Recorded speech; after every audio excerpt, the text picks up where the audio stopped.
Bonjour et bienvenue sur Plume à Papote. Je suis ravie de vous retrouver pour le Plan With Me du mois de janvier ainsi que la fin de la mise en place de l'année 2024 dans mon bijou. D'abord, on revient en arrière sur mon dernier carnet. Il s'agit de mon bullet journal donc du mois de juin à décembre 2023. Je dois dire que j'ai été extrêmement créative dans ce bullet journal et donc il fallait quand même que je fasse un flip through de façon non accélérée pour vous montrer un petit peu ce que donnait une moitié d'année dans un carnet. J'ai été dans des challenges de dessin, d'utilisation de couleurs vraiment vives pour moi qui préfère les couleurs pastel.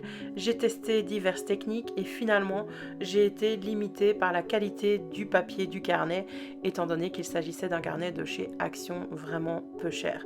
Mais mon Dieu, que de belles découvertes, notamment au mois de juillet et au mois d'août, le challenge de mon amie Julie Dessinons l'été, aka le Bugeaud bruxellois. Je pense que vous la connaissez toutes, mais n'oubliez pas d'aller vous abonner à sa chaîne et de regarder sa dernière vidéo. Et d'ailleurs, le mois d'août était un challenge entre nous deux où nous avons relevé le défi de faire le même thème, mais avec des interprétations totalement différentes. Donc tout ça pour vous dire que je bugeote depuis maintenant 2016 et je n'avais jamais fait ce que j'ai fait dans ce carnet. Donc si vous commencez le bullet journal cette année 2024, surtout ne vous comparez pas aux autres. Faites des collections qui vous correspondent et qui correspondent à vos besoins avant tout et lancez-vous dans des choses que vous avez envie de tester.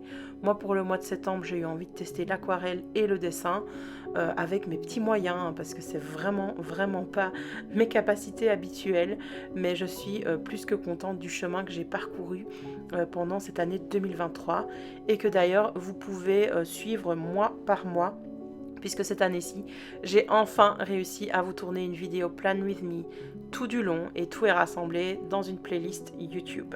Donc franchement, vous avez de quoi faire et j'espère pouvoir faire la même chose en 2024 avec vous, soit ici sur YouTube, soit sur Twitch lors de Plan With Me en direct où on pourra papoter.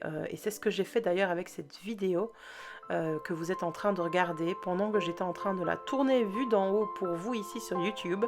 Mes abonnés sur Twitch m'ont rejoint et ont papoté avec moi et ont été créatifs de leur côté. On a pu échanger nos bons plans, nos techniques et voilà. Encore un autre beau souvenir de 2023, c'est le défi Plume à Papote que j'ai lancé, que j'ai pas suivi ce mois de décembre malheureusement, mais il n'est jamais trop tard pour se lancer dedans et il va revenir bien entendu au mois de janvier. Je vous disais que j'ai testé pas mal de nouvelles techniques, notamment la création de mes propres stickers avec ma machine de découpe pour le mois de décembre pour avoir un thème qui correspondait totalement à mes envies. Donc aucun regret pour ça. Et je vous montre les toutes dernières pages du carnet pour bien vous prouver que j'ai vraiment plus du tout de place. Il me reste 3 pages blanches pour faire le bilan de 2023 et puis mes pages de brouillon et l'arrière du carnet. C'est les aspects qu'on vous montre jamais. Donc il est temps de dire au revoir à ce bullet journal et d'en entamer un nouveau. J'ai décidé de m'orienter vers un Rhodia Goldbook en papier ivoire avec des petits points gris. Si je me trompe pas, donc il y a 3 marque-pages comme je vous montre, c'est du papier 90 grammes par mètre carré. Donc c'est un papier d'assez bonne qualité. J'ai déjà utilisé un carnet Rhodia par le passé, mais à l'époque en 2016, 2017 et 2018, le carnet était souple et donc maintenant ils ont sorti les versions rigides. J'utilise donc ce qui est déjà mis à disposition dans le carnet pour le bullet journal et donc ce calendrier perpétuel va être mon pet tracker. Ça me permet de noter ce qui arrive à mes animaux quand je dois les vermifuger, mettre leur antipuce, tout ça. Le future log, donc je l'ai juste décoré avec quelques autocollants et j'ai repassé avec mes Tombow sur le nom des mois pour mettre un petit peu de couleur. Et puis voilà ma page de garde de 2024.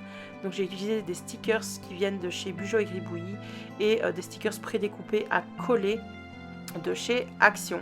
Ma foi, j'aime assez l'univers que j'ai réussi à créer, tout en douceur, tout en rêve. Ça me fait énormément penser, personnellement, c'est ma vision de la passe-miroir de Christelle Davos.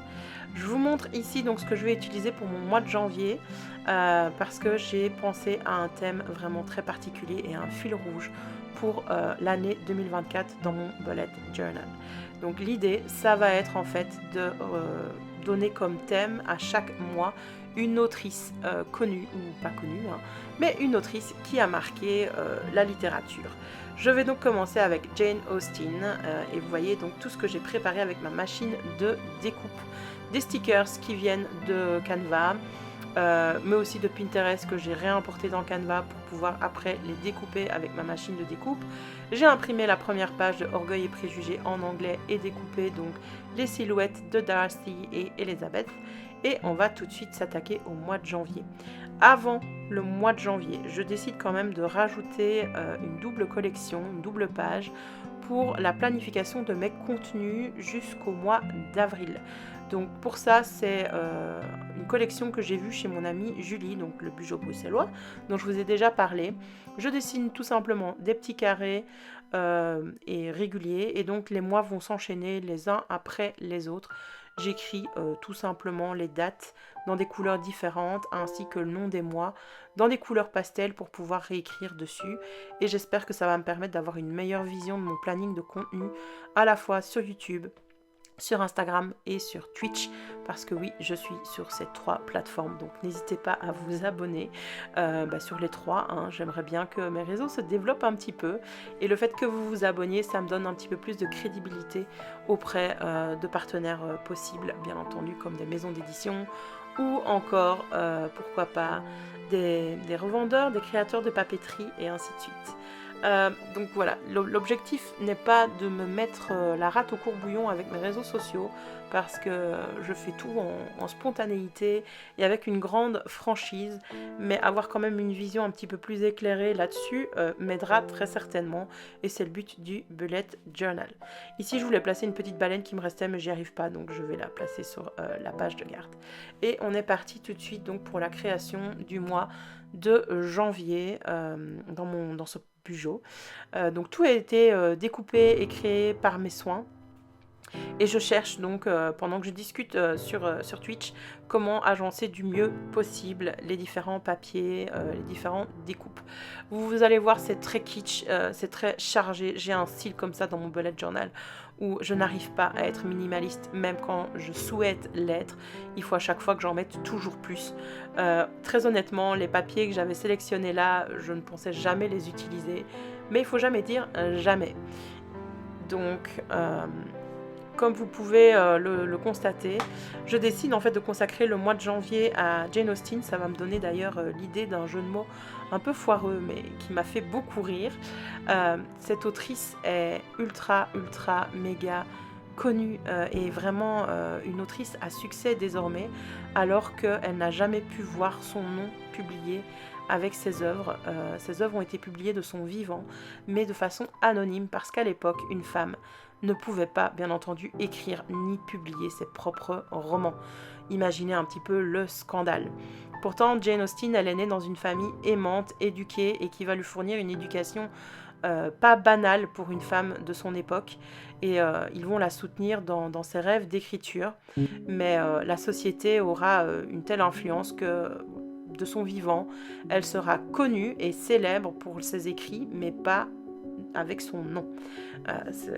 Voilà, ses romans seront connus beaucoup plus qu'elle. Elle va malheureusement décéder à l'âge de 42 ans, ce qui nous laisse donc finalement très peu de romans, et ce qui fait qu'elle n'est pas toujours reprise dans les anthologies ou comme une figure vraiment marquante de la littérature anglaise, alors que pourtant ces romans vont être les précurseurs du réalisme, et notamment donc de romans écrits par Walter Scott, vraiment un mouvement hyper méga important et influent dans l'Angleterre post-napoléonienne. En tout cas, on peut penser que ces romans sont juste des romances, mais c'est bien plus détaillé que ça et il s'agit de critiques très féministes, mine de rien, de la société anglaise de l'époque. Comme vous avez pu le voir à l'image, j'avais oublié d'enclencher l'enregistrement pour ma page d'objectifs, mais il n'y a rien vraiment de surprenant ou de nouveau dans mon organisation. On reprend ce qui me convient et je fais cela en fait les yeux fermés sans planifier au crayon auparavant. Même la calligraphie, hein, je me lance. Et si c'est un petit peu décentré, eh bien juste de subterfuge pour faire croire que c'était voulu. Mon calendrier est en 2 colonnes, tout simplement pour un espace professionnel et un espace personnel. Et point de vue des objectifs, vous voyez que j'ai laissé la place pour 3 objectifs et un tracker d'habitude en lien bien entendu avec les objectifs que je me serais choisi pour le mois. Sans plus attendre, la double page suivante est une page de collection ultra méga simple mais absolument essentielle. Il s'agit du pense intelligent. J'y note en fait toutes les idées qui me passent, toutes les tâches à réaliser, mais également les projets sur lesquels je dois veiller durant le mois. Et c'est vraiment un espace où je ne me prends pas la tête et je note tout simplement ce qui me passe par la tête pour justement pouvoir m'y consacrer par après. Ensuite, un nouvel ajout de ces derniers mois, c'est le mix culturel. À nouveau, je ne me prends pas la tête, je mets un sticker en plein milieu de la page. Et puis 4 sphères, on va dire, culturelles. Donc il y a les livres que je vais lire, les séries, les films que je vais regarder, les événements ou spectacles auxquels je vais assister et bien sûr la playlist, que ce soit des podcasts ou de la musique. Ensuite, il me restera tout simplement la dernière page à préparer, à savoir une ligne par jour dont le design ne change pas. Je pense que c'est le même design depuis 2022, très honnêtement. Je note tout simplement les petits chiffres. Je fluote un petit peu une ligne sur 2 pour bien distinguer les différents éléments. Et puis quelques décorations avec du washi tape, un autocollant et puis basta. Vous avez vu donc que ma mise en place est ultra méga simple. Ici la vidéo ne fait qu'en 15 minutes. Ça m'a pris environ 2 heures pour cette mise en place, mais c'était vraiment parce que je discutais en même temps sur Twitch et que je faisais des pauses pour discuter avec les personnes présentes lors du stream. Je ne vais pas plus loin dans ma mise en place parce que je préfère faire semaine par semaine selon mes besoins et mes envies au fur et à mesure. J'en profite pour cette fin de vidéo pour vous remercier d'avoir été présent en 2023. Je vous souhaite vraiment le meilleur pour 2024 et je vous remercie mais vraiment du fond du cœur pour tous nos échanges sur toutes les plateformes. Je vous laisse maintenant avec le flip through.